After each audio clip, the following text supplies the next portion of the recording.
16. oktobar, nekako i za mene lično tužan datum. 6 godina je prošlo od kako Toše Proeski nije sa nama, a i dalje nedostaje kao prvog dana.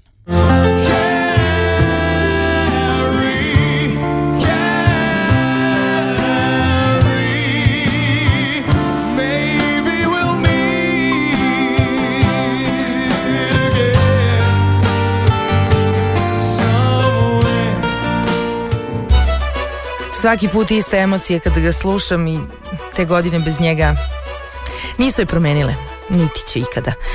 Sećam se, sreli smo se Toša i ja jednom na Budvanskom festivalu, pričali o stripu koji se pojavio, stripu gde Toše postaje junak. Pa jesam na neki način postao superheroj. Zovem se Super Toše u stvari u Skoplju u stripu. Odlična ideja, čitaju djeca, odlično je. A sreli smo se i na promociji njegovog, nažalost, poslednjeg albuma Igra bez granica, nekoliko dana pre nesreće.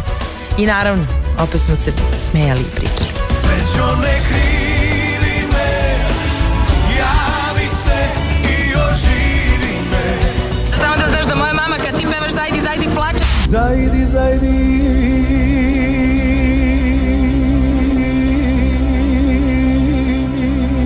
Uspeha ti želim. Hvala ti, čao. Jasno